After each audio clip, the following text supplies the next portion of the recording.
Okay, good afternoon all. Today let us have an introductory session on the subject microwave and antennas. You can see it on the screen. The syllabus I have displayed it on the screen. As the name implies, it has got two separate parts. One is microwave. You're going to study few concepts, few modules about microwaves, and then other half deals with antennas. Okay, so antennas is a very general term which you use in your day-to-day lives, right? Even in your mobiles they're having antennas with you, or even in your cars you'll find antennas. So it's a very common term which is used in your day-to-day life. And a microwave, whether you have studied this part anywhere in your physics, probably you might have got this term. You can put it in the chat box. You can answer there. Microwave, whether you have used or you have studied about this anywhere. Physics. Okay. In physics, you have studied about microwaves. So before going further, I just wanted to show you the syllabus. The first module, you can see it. I'll just highlight it.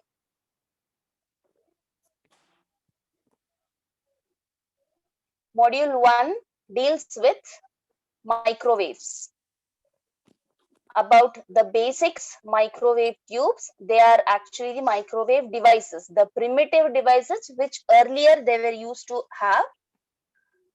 Microwave transmission lines. Again, transmission line is a very familiar word to you. You know, through cables you will get your power supply from KEB, KPTCL.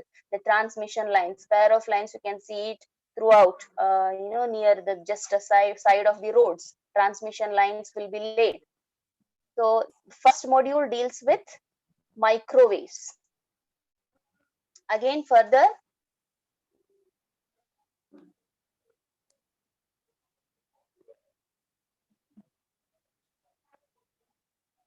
the second module, it again deals with microwave part only, wherein you're going to study few basic concepts about the network theory. You have already studied NT. As a part of circuit theory, you have studied this network theory. But again, when it comes to microwave part, how we can represent the circuit for a microwave in the form of a circuit theory, that you're going to study here.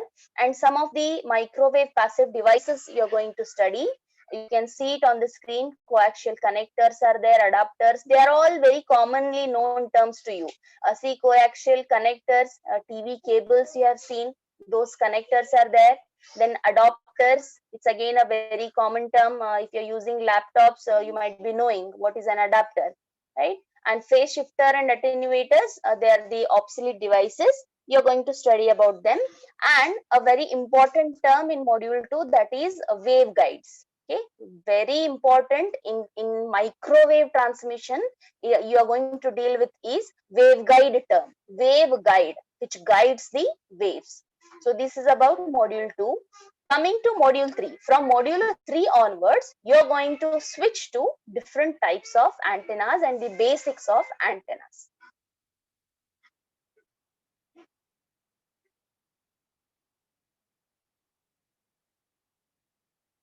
In module 3, you're going to study about the antennas, the different types, what are the different parameters on which the efficiency or the working of the antenna is dependent.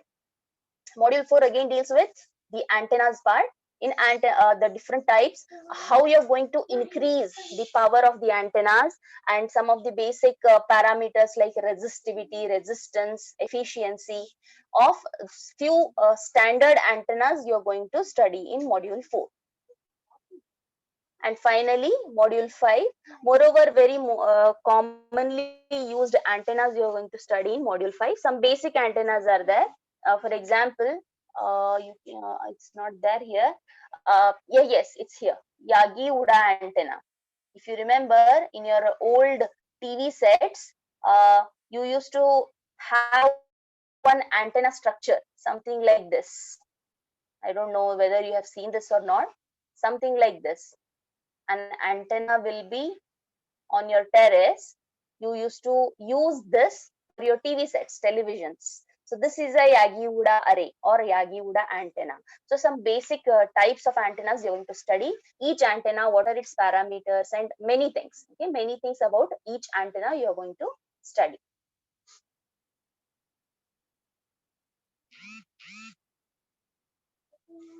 Fine. This is about the syllabus.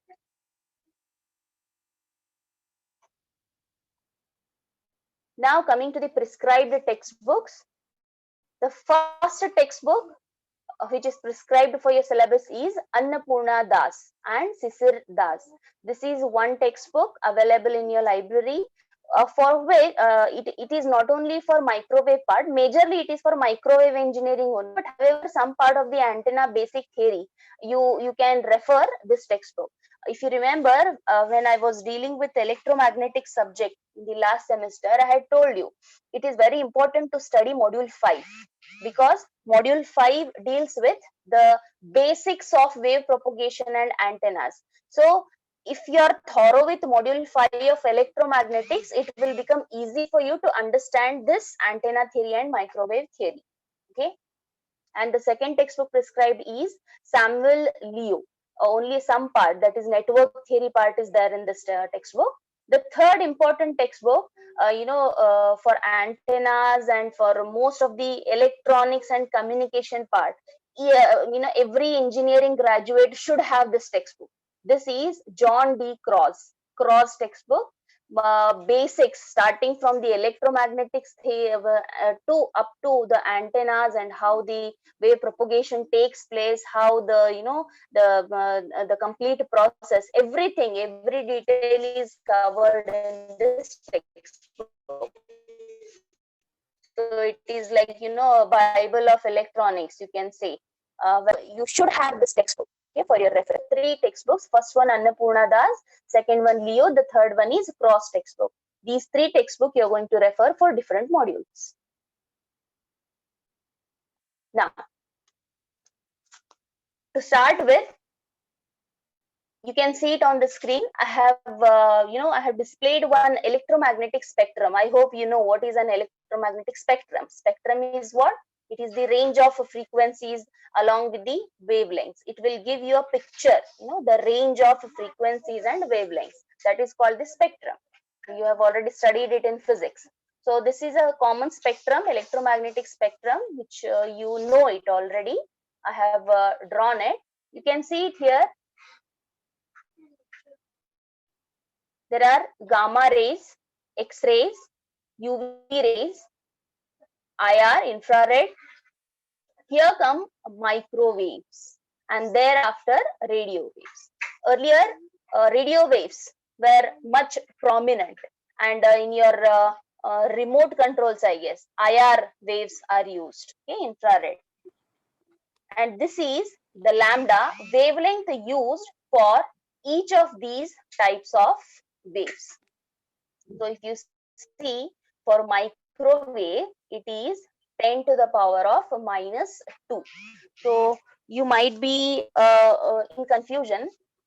The name is micro. Okay, micro indicates 10 to the power of minus 6. However, you can see it here, lambda, the value is 10 to the power of minus 2. So why this difference? So this is a very common question you might have, you might be getting in your minds.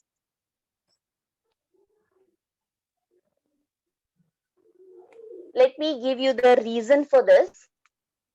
Earlier, radio waves were more prominent, okay, before using microwaves predominantly for the applications. Radio waves were being used. The micro term is used to indicate a smaller value, micro, small value. It is not, don't take it literally, 10 to the power of minus 6. Micro, in earlier terms, this was the term used to indicate a smaller value. Okay, I have written it here. Microwaves are a type of electromagnetic radiation They are falling in the range of EM spectrum between radio waves and IR waves. You can see it here. It is between IR and radio waves, and its lambda value is 10 to the power of -2 in angstrom. Microwave frequencies, they range, I'm talking about frequency here, okay, not wavelength. They range between 10 to the power of 9 hertz to 1000 gigahertz. So, and having a wavelength of this, that's what is 10 to the power of -2. Here the range is given as 1 to 1 mm. Okay. So if anybody asks you, you're studying microwave subject, you should know what are the microwave frequencies and microwave wavelengths on which they operate. Microwave frequencies, the range is 10 to the power of 9 to 1000 giga, and the wavelength is 1 meter to 1 mm. Okay. The prefix micro in the microwave, it is not meant to suggest a wavelength. Okay, it is not like micro 10 to the power of -6 meter. It is not like that.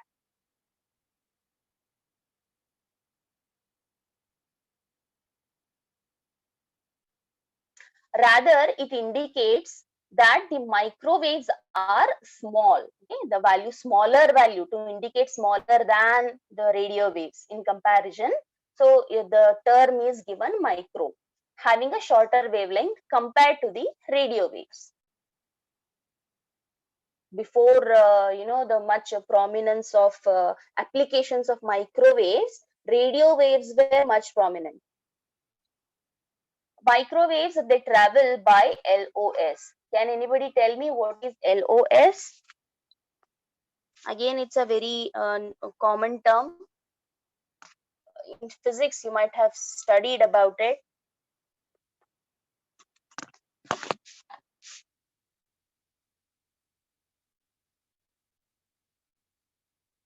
Yep, somebody answered.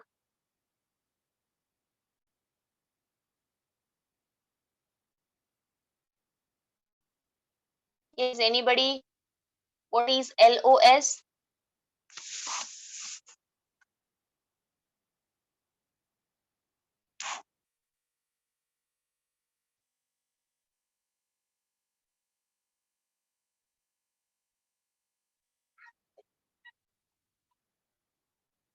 Loss of signal. Okay, loss of signal. No, Anjum, it is not loss of signal. Yes, somebody answered. Line of sight. That's exactly it is. Line of sight. The waves travel at a line of sight distance. Let me just show you. You know that the Earth's surface, it is curved. Something like this. Okay. If you use two antennas like this, one used as a transmitter, the other as receiver, then these waves, they travel something like this. Okay, straight. If at all, say height of the transmitter is little bit less. Okay, let me just show you. Assume this is the height of the transmitter. Then if microwaves travel in line of sight distance, they get lost. See here, because of the Earth's curvature, they won't get received at the receiving side. So that is what is about line of sight. So microwaves, they travel by line of sight distance. And one statement I have given here, unlike low frequency radio waves, LF radio waves, they do not diffract or reflect from ionosphere. Again, structure of Earth's atmosphere, many layers are there, stratosphere, okay, troposphere, then at the end, the last one is ionosphere. So in the ionosphere, one of the important characteristic of ionosphere is whichever, whatever waves travel through the ionosphere, when they hit the ionosphere, they get reflected. Okay, that is the property of ionosphere. So this property of ionosphere, it is applicable for LF radio waves. But for microwaves. Unlike low frequency radio waves, microwaves, they do not diffract or reflect. So there is no bending of the waves, there is no reflection of the waves. For microwaves, I'm talking.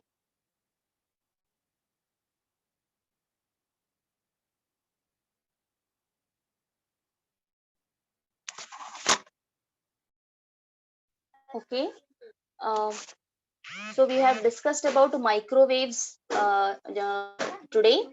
I just wanted to continue further about antennas, but however, let me continue the remaining part in the next class as sir is waiting. So any doubts in today's session? Nothing, some 20 minutes only we have taken. So we have just covered the introductory part of the microwaves. In the next session, let me take the antennas part. Okay.